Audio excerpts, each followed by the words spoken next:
ইতালিতে ভিসা জালিয়াতি কাজে ৫ জন বাংলাদেশি জড়িত। এ পর্যন্ত ইতালির প্রশাসন জড়িতদেরকে গ্রেপ্তার করেছে এবং ৩ জনকে অলরেডি তারা জেলে পাঠিয়েছে।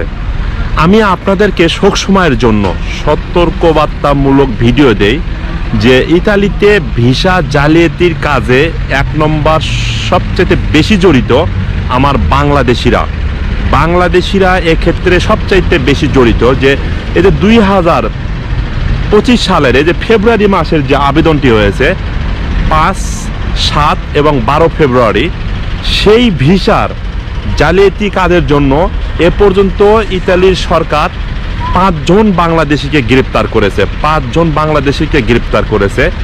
এর মাঝখানে ৩ জনকে তারা কয়েক বছর করে জেল দিয়েছে এবং ২ জনকে তারা টার্গেটে রেখেছে। ২ জনের বিচার চলতেছে। সবসময়ের জন্য আমি আপনাদেরকে একটা কথাই বলি, প্লিজ আপনার যদি এখানে আপন কেউ থাকে, সুপরিচিত যদি কেউ থাকে, তাহলে আপনি আবেদন করবেন, না হলে আপনি আবেদন করবেন না। ইতালিতে লক্ষ লক্ষ টাকা দিয়ে মানুষের ঘর পিছে বা মানুষের পিছনে ঘোরার কোনো প্রশ্নই আসে না।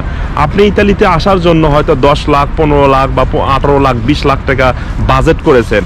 ওই টাকার হাফ অংশ দিয়ে আপনি বাংলাদেশে একটা ব্যবসা শুরু করতে পারেন বা বাংলাদেশে একটা যে কোনো একটা প্রতিষ্ঠান আপনি গড়ে তুলতে পারেন, যেখানে আপনি অন্যদেরকে চাকরি দিবেন।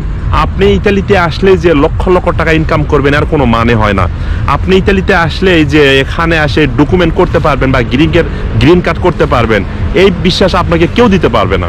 আপনাদেরকে দালাল চক্র, যারা প্রতারক চক্র আছে, তারা আপনাদেরকে সবসময়ের জন্য টোপ দিবে যে আপনাকে আমরা এখানে গ্রিন কার্ড করে দেবো, ডকুমেন্ট করে দেব, এরকম টোপ আপনাদেরকে দেওয়া হবে।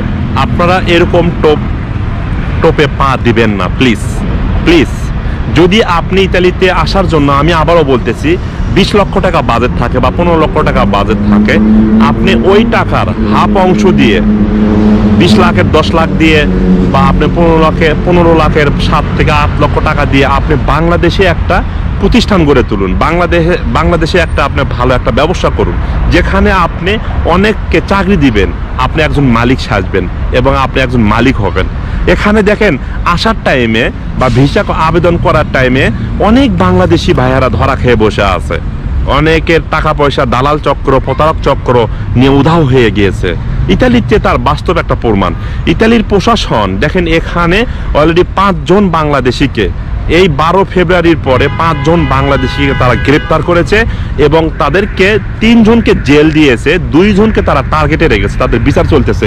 এবং অলরেডি ইতালিতে এরকম যারা ভিসা জালিয়াতির কাজে জড়িত থাকবে, তাদের সবাইকে ইতালি গভর্নমেন্ট গ্রেপ্তার করবে এবং সে যে দেশের নাগরিকই হয় না কেন, তাকে গ্রেপ্তার করবে এবং তাকে আইনের আওতায় এনে তার বিচার কার্যক্রম তারা করবে। অলরেডি তাকে জেল দেবে তাদেরকে। বাংলাদেশিরা এক্ষেত্রে ১ নম্বর, বাংলাদেশিরা এক্ষেত্রে সর্বপ্রথম এগিয়ে আছে। দালালির দিক দিয়ে বাংলাদেশিরা, ভিসা জালিয়াতির দিক দিয়ে বাংলাদেশিরা, এখানে ২ নম্বরই কাজের দিক দিয়ে বাংলাদেশিরা। আমি আপনাদেরকে আবারও বলি, প্লিজ আপনারা যেখানে যার মাধ্যমে আবেদন করবেন, যদি আপনার বিশ্বাসযোগ্য লাইন পান তাহলে আবেদন করবেন, না হলে আপনি আবেদন থেকে বিরতি থাকবেন। আবেদন করার দরকার হয় না। আপনি লক্ষ লক্ষ টাকা কেন একজনকে দিয়ে তার ঘর পিছে ঘুরবেন? তার পিছনে আপনি ঘুরবেন।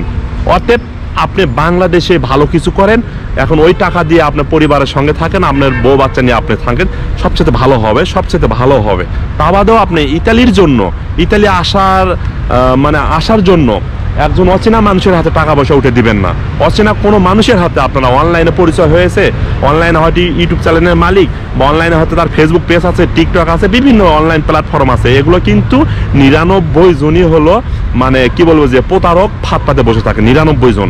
আর আমার নাম বলে যদি কোনো দালাল বা প্রতারক চক্র অনলাইনে আপনাদেরকে মেসেজ করে বা আপনাদেরকে সরাসরি কথা বলে, মনে রাখবেন সে একজন প্রতারক। আমি কাউকে ইতালির ভিসা দেই না বা কারোর জন্য আমি ইতালিতে আবেদন করি না। আপনারা কাউকে আমার নাম বলে টাকা পয়সা দিবেন না। যদি কেউ চায়, মনে রাখবেন সে একজন প্রতারক, সে একজন বাটপার, সে একজন চিটার। সবাই ভালো থাকবেন, সুস্থ থাকবেন। আল্লাহ হাফেজ, বাই বাই। দেখা হবে আরেকটা ব্লগে।